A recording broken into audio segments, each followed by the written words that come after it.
ነው 4 ዓመት ሙሉ ቢድዓ ሲፈጠር በቀላሉ ምን ይሆናል ምን አለበት ተሰብስበን ብናፈጥር በተባለ መልካም በሚመስል እሳቤ ተፈጠረ። 1 ዓመት ተካሄደ። ከዛ የጀመሩት ሰዎች ምን ያህል ቢዝነስ እንደሚያስገኝ ብር እንደሚያመጣ ብዙ ስፖንሰሮች እንደሚገኙበት ሲያውቁ ዛሬም ድረስ 4 ዓመታትን አመት ጠብቀው እያከበሩት ይገኛሉ። ትልልቅ ዑለማዎች ፈትዋ ሰጥቷቸዋል። ይህ ነገር ቢድዓ ነው፣ እረፉ፣ አላህን ፍሩ። ነገር ግን ያው ዱንያ ከዲን ጋር ሲቀላቀል ያስቸግራል። ያን ሁሉ ገንዘብ ያን ሁሉ ስፖንሰር ማጣት አልፈለጉም። የዑለሞችን ፈትዋ ወደ ጎን ብሎ ዛሬም ድረስ ጎዳና ላይ አፍጥሩ፣ ኢድ አክብሩ፣ 3ኛ ኢድ አድርገውት ማለት ነው። አላህ ተባረከ ወተዓላ ለእኛ የደነገገልን 2 ዒድ ነው። እንደዛ ከሆነ እኛ የነቢያችን ሰለላሁ ዐለይሂ ወሰለም ውልደትን መውሊድን ለምንድን ነው ቢድዓ እያልን የምንፈረጀው? ወይስ እናንተም እንደነሱ ቢድዓ ሐሰና እያላችሁ ነው? ቢድዓ በ2 ይከፈላል በሉን፣ እንሞግታችሁ በማስረጃ። ካልሆነ ግን 2 አይነት ሚዛን እስልምና ላይ የለም። አንተ ለሰዎች ቢዝነስ ለሰዎች ገንዘብ ማግኛ ብለህ አላህ ያልፈቀደው አላህ ያልደነገገው ዲን ላይ ሂደህ ለምን ታከብረዋለህ? የጎዳና ቢድዓ ላይ አንድም መስለሃ የለውም። እነሱ መስለሃ ብለው የሚያነሱት ነጥብ ምንድን ነው? ኦርቶዶክሶች አብዮት አደባባይ አድምጡት በደንብ ዲን ላይ ሂደህ ለምን ታከብረዋለህ? የጎዳና ቢድዓ ላይ አንድም መስለሃ የለውም። እነሱ መስለሃ ብለው የሚያነሱት ነጥብ ምንድን ነው? ኦርቶዶክሶች አብዮት አደባባይ የእኛ ነው ይላሉ። ስለዚህ እኛም አብዮት አደባባይ መስቀል አደባባይ የሙስሊሞች ጭምር ሀብት እንደሆነ ወጥተን እናሳይ ይላሉ። በዚህ ነው እንደምታሳየው ዲን ላይ አዲስ ጭማሪ እየጨመርክ መስቀል አደባባይ የኛ ሆነ አልሆነ ምንድን ነው የምንጠቀምበት? ምንድን ነው የሚያደርግልን? ወይስ ከኦርቶዶክሶች ጋር ጸብ መፍጠሪያ መንገድ ነው? ነው የሀገር ነው፣ ተጠቀምበት። ዒድ ለምን እዛ ሜዳ ውስጥ ተወሽቀህ ትሰግዳለህ? ያን ፈልገህ ከሆነ አላህ የደነገገልህን 2 ዒዶች ለምን መስቀል አደባባይ ላይ አይሰግም? ያን ፈልገህ እውነት ከሆነ ነገር ግን ነገሩ ያ አይደለም። ገንዘብና ገንዘብ ነው። ስፖንሰር ይገኝበታል። ብዙ ባንኮች ስፖንሰር ያደርጉታል። ያን ገንዘብ ላለማጣት ብለው ዛሬም ድረስ ለ4 ተከታታይ ዓመታት እያከበሩት ይገኛሉ። ሼህ ኢልያስ አህመድ በቅርቡ በፌስቡክ ገጹ ቢድዓ እንደሆነ ነግሯቸዋል። ከዛ በፊትም አላህን ተባረከ ወተዓላ ቢሰሙት ኖሮ ይህንን ቢድዓ አይፈጥሩም ነበር። አምለሁ ሹረካ ሸርዑ ለሁም ሚን ዲኒ ማለም የእዘን ብሂላህ። ለእነሱ አጋሪዎች አላቸው እንዴ? አላህ ያልፈቀደውን ዲን የሚደነግጉላችሁ ማን ነው? ለእናንተ ይህንን ዲን የደነገጉላችሁ? አላህን ፍሩ። ያ እንግዲህ ምንድን ነው ከኦርቶዶክሶች ጋር ከክርስትና ጋር ለመቃረንና ክርስትና ላይ ያላቸውን ጥላቻ ለመግለጽ ሃይማኖታቸውን ይክዳሉ። አዲስ ሃይማኖት ፈጥረው ይኸው ይህን በዓል ማክበር ከጀመሩ 5 ዓመት ሆኗቸዋል ማለት ነው። ነቢያቸውን ክደው አምላካቸው ያላዛቸውን ነገር ክርስትናን ለመቃወም ብቻ ማለት ነው። ኢማጂን እንግዲህ የራሳቸውን አዲስ ፈጠራ ፈጥረው የራሳቸውን አዲስ ፈጠራ አምጥተው ይህን በዓል ያከብራሉ ማለት ነው። ያ ይሄ ባጭሩ ይሄ ነው እንግዲህ። ስለዚህ አንድ ሀሳብ ልስጥ። አይ ቆይ አንድ ሀሳብ ልስጥ። እኔ ቆይ ሀሳብ ሳይሆን እኛም አይዲያ ሼር እናድርጋ። ሀሳብ ሳይሆን እንወያያለን። ውይይት ነው የሚሆነው። ኤኒዌይስ እንኳን ደህና መጣ። አለን መልካም። መንገድ ላይ አፍጥር ነብይህ አድርጎታል። በአመት እየጠበቁ የሚከበር አፍጥር መንገድ ላይ ነብይህ አድርጎታል። ይህን እሹ እንደ ርዕስ ማውራትህ ለህዝበ ክርስቲያኑ ምንድነው የሚጠቅመው? ለህዝበ ሙስሊሙ ምንድነው የምታስተምረው? ኦኬ ዘሚል ቀጥል። መልስ ያለው ብቻ እየያት በሉ። ዩቱብ ተቋርጧል እያሉ ነው። ዩቱብ አልተቋረጠም። በዚህ ትመጣለህ እንዴ? እፎይ በቃ ከስሩን መልስ ከሌለ ትመልሳለህ። የኢየሱስን ትምህርት መጀመሪያ የፈረንጅ አክተር እያመለከ ደግሞ ይህም ባለጌ ለማምጣት አስገባው ክርስቲያን። ይህንን እኮ በራስ ጣዖት የሚያመልክ ድንጋይ ራስ እንዳላ ጭንቅላት አልባ የሆነን ሰውዬ አስገባው። በጣም ባለጌ ነው። ዩቱብ አልተቋረጠም። ዩቱብ ተቋርጧል የሚሉ አሳያቸው ክርስቲያን። እሺ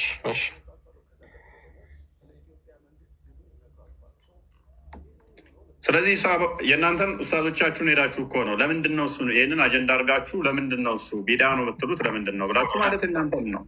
እኛ ጋር መታችሁ ይህንን አትወያይበት ይህን ተወያይበት የማለት መፍት እኮ የላችሁም። ዑለማዎቻችሁ ውዝግብ ውስጥ ናቸው። ሃይማኖታቸውን አያውቁም ማለት ነው። የእናንተ ታላላቅ ዑለሞቻችሁ መሪዎቻችሁ የተዛገቡ ናቸው ማለት ነው። ስለ ሃይማኖታቸው እንኳን የማያውቁ ውጪዝ በእነሱ የምትመሩ ከሆነ ጋንም ገቢ እንደሆናችሁ እየነገርናችሁ ነው። በዛው መምህር እንኳን ደህና መጡ። ዩቱብ አልተቋረጠም። አሳያቸው ላይቭ ነው ያለ ፕሮግራማችን አለ።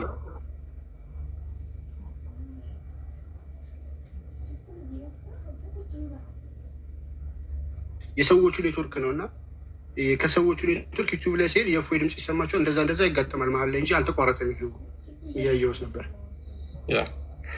አለ። ሁላችሁም በዚህ ዩቲዩብ መከታተል ትችላላችሁ።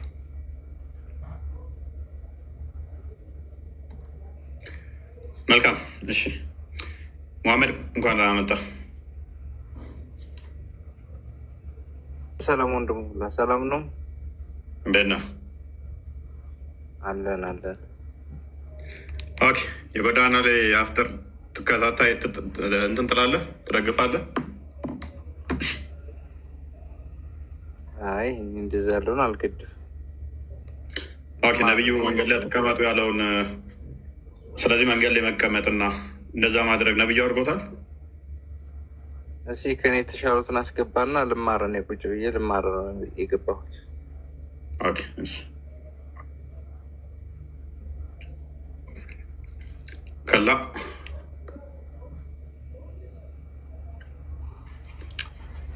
ልጅ ሙባ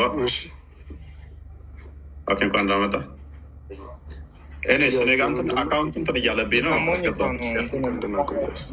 አስገባል።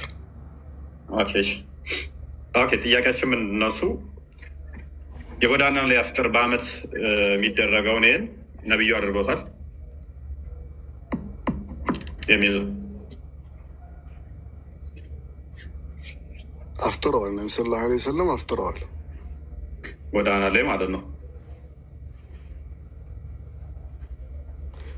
ጎዳና ላይ አላፍጥሩም፣ ግን አፍጥረዋል። አፍጥር የሚባል ነገር በእስልምና አይን አፍጥር አልጠየቁም። እኔም አፍጠርማ አልጠየቁም። ምክንያቱም በየቀኑ ማንኛውም ሰው ይበላል ሰዓቱ ሲደርስ። የጎዳና ላይ አፍጥር አልኩ። የጎዳና ላይ አፍጥር ነብዬ ወይንም ሳባዎቹ አድርገውታል። ባይሰሩም ይቻላል። አድርገውታል ወይ ነው ያልኩ። ጎዳና ላይ እኮ ባያረጉትም ይቻላል አልኩ። ፕሊዝ የጠየቁን ቅድሚያ መልስ። አድርገውታል አላደረጉትም? እነሱ አላደረጉትም። ባያደርጉትም ይቻላል።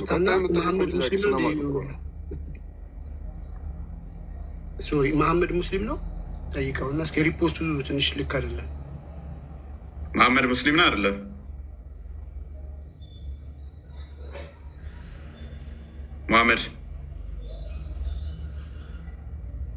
መሐመድ አልሰማም።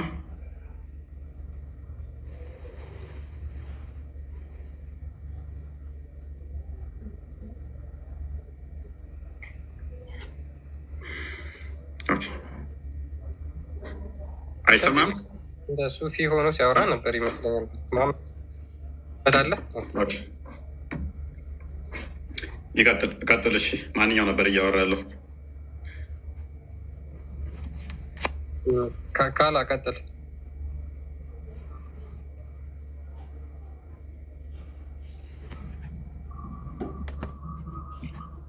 አለ ካላ ይቻላል አልኩ። ሳቦቹ አላደረጉትም። በደንብ አስተውል። ነብዩ አላደረጉትም፣ ግን ይቻላል ነው እያልከን ያለው አይደለ?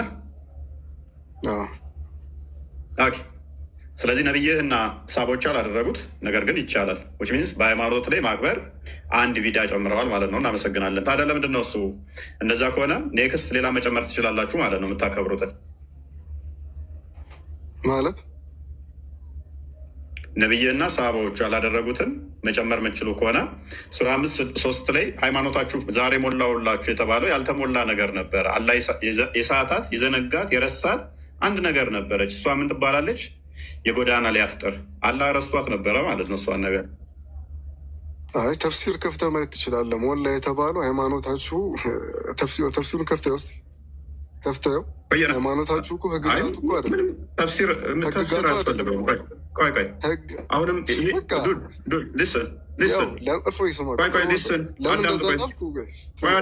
ከዛ በኋላ አዳምጥ። ሃይማኖታችሁ ሞላውላችሁ ፈጸምኩላችሁ ቁርአኑ አለ እያልኩት ተፍሲር ማየት ትችላለህ ይለኛል። እስቲል አሁንም ተፍሲር ሲል ምን እያለ ነው ማለት ነው? ቁርአን አልሞላውም፣ አላህ ያልሞላው ነገር አለ ተፍሲር በሚባል ይሟላል እያለ ነው። ዚስ ዱድ ማያውቀው ነገር ማለት ነው።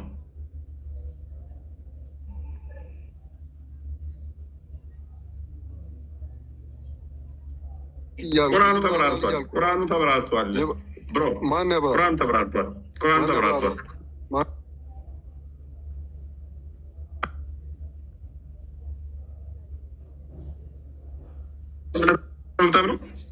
ቁርአን ግልጽ አይደለም ብለህ ነው የምታምነው? ቁርአን ግልጽ አይደለም ብለህ ነው የምታምነው? አላህ ራሱ አብራርቶታል። አላህ ራሱ አብራርቶታል። መቼ ዘመናት መልካም አብራራው። አዳምጥ። ግልጽና የተብራራ ሆኖ ስላወረደው በማ የሚባል ላይ ያስፈልገው። ምክንያቱም ሱራ 614 ላይ ከአላህ ሌላ አብራሪ ትፈልጋላችሁን ብሎ ስለሚዘጋው ግልጽና የተብራራ ሆኖ ከእሱ ሌላ መጽሐፍ ትፈልጋላችሁ ይላል። ስለዚህ አብራሪው ገላጩ ራሱ አላህ ነው። ሌላ ቦታ አትሂድ።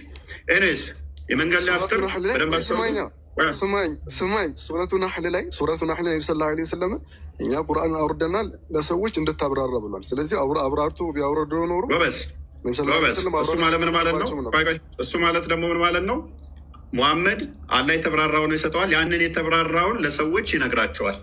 ከዛ ቁርአኑን ይሰማሉ፣ ይሸመድዳሉ። ማለት ቁርአኑን ነው የተብራራውን ነው የሚነግረን። የተብራራውን ነው ቁርአኑን ነው የሚነግረን። አንተ እኮ ቁርአኑ ተብራርቶ ቁርአኑ ተብራርቶ ወርዷል። ስማኝ አንዴ ልጨርስልህ። ቆይ ትናገራለህ።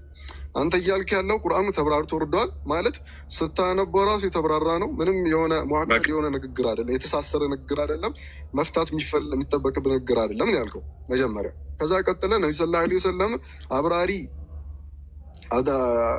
የተወረደውን ቁርአን አብራሪ አድርገናሃል ያለውን ደግሞ ምን አልክ?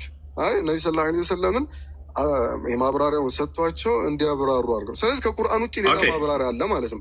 ምን የሚባል ስማኝ አንዴ ስማኝ።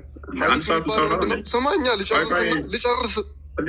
አንድ ሰዓት ልታወራ አይደለም እኮ ልጨርስ። ልጨርስ። ብራዘር ተረጋጋ እንጂ እንትን ልትል ነው እንዴ? አላህ ሀዲስ የሚባል ነገር አያውቅም፣ መሐመድም አያውቅም። አላህ አብራርቶና ግልጽ አድርጎ ነው የላከለት።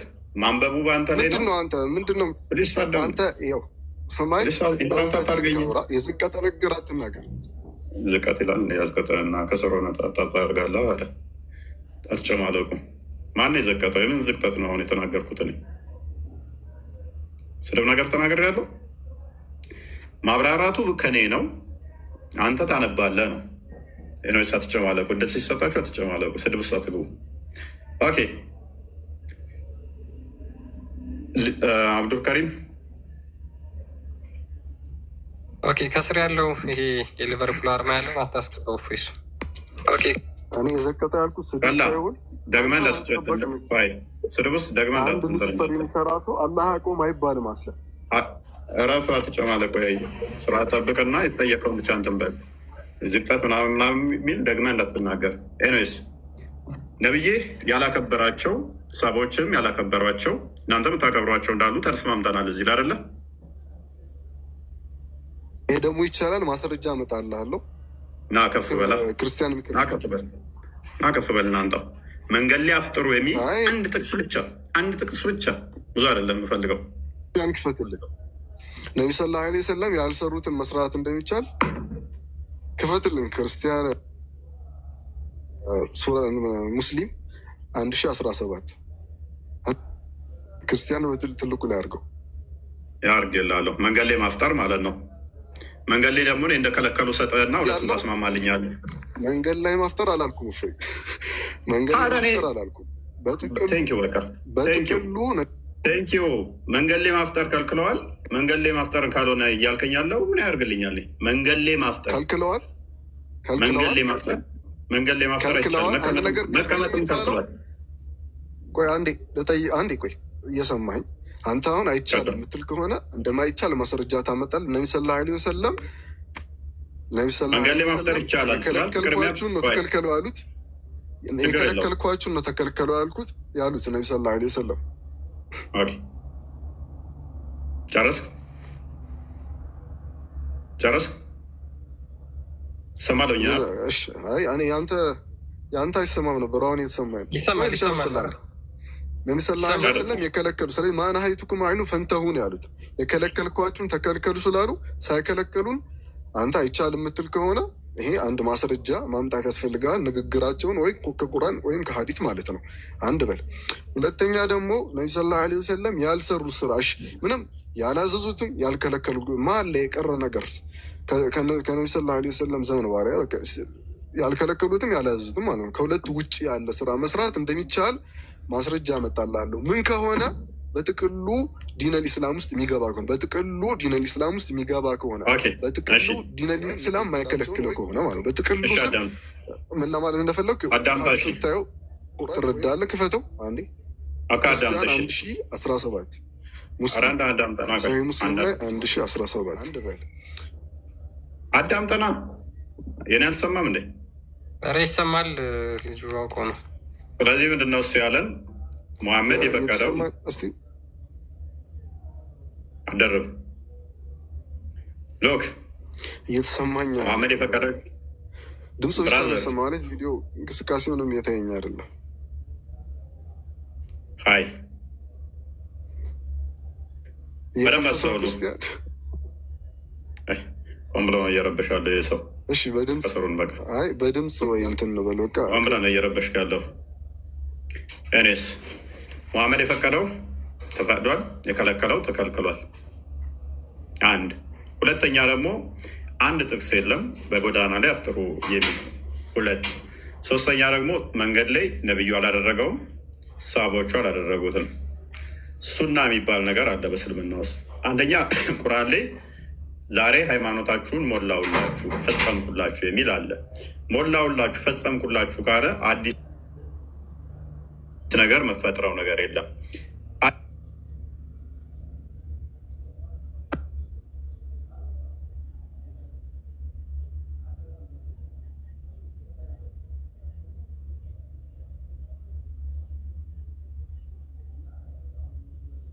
ወንዶች አብረው ሆነው አደባባይ ላይ መሀል መንገድ ላይ መሄድን ከልክሏል። የሚካሄዱት ደግሞ በዓላቶቹ በእንደዚህ አይነት ሁኔታ ነው። የጎዳና ላይ አፍጠር ስንተኛ ነው ብላችሁ ጠይቋቸው። 6ኛ ነው። አዲስ ፈጠራ ነው አይደለም፣ አዲስ ነው አይደለም። ለ6ኛ ጊዜ እየተከበረ ያለ በዓል ነው። ስለዚህ አንድ ሰው ክሌም ሲያደርግ ይቻላል፣ የጎዳና ላይ ማፍጠር ይቻላል ሲል ደሊል ማምጣት የሚጠበቅበት እሱ ነው። አብዱል ከሪም እንኳን ደህና መጣህ። እንኳን ደህና ቆየኝ። መልካም። የጎዳና ላይ አፍጠር ይቻላል ብለህ ታምናለህ? እዚህ ፍርድ ቤት ቅረብ ነው ጌባ 50 ብር ደውልና 100 ብር ቅጠር ጠበቃ እንደዛ ነው። እንዲያው ከዚያ ጓደኛው ታዝን ፖሊስ እኮ ፈተፈት ነው የምልህ። በቃ እየጠጡ እኔ ኢትዮጵያ አበሻው ልጅ ተናገርኩት። ሳይን ሲል እኮ እኔ ስቶፕ ያለ መስሎኝ ምን ስቶፕ እኮ የለም ስለው እዚህ ጋር ፈርማል እንደዛ ያለ ናይ ባባላባው ተኪላ ያዝበት ያጅበት እስኪ 2 ኪሎ ቁርጥ እስኪ 2 ፓውንድ ቁርጥ አምጡ ክትፎን ስሩበት ይላል አበሻ ቤት። እንዲህ አይነት ሌባ ነው የገጠመን። ቀጥይ። ለማንኛውም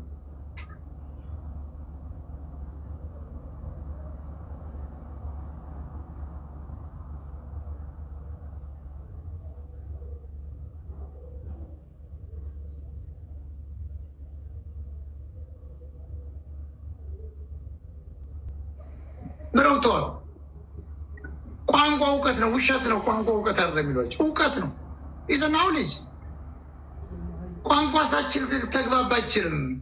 መፍቻ አምጣ ስትባል እኮ ካላወቅ ምን አባልቶ ኮሚኒኬሽን ዚስ ኢዝ ዘ ስክሪው ድራይቨር ኤንድ ዚስ ምናምን ይልተዋል። አይሰማ ስክሪው ድራይቨር ብትለውን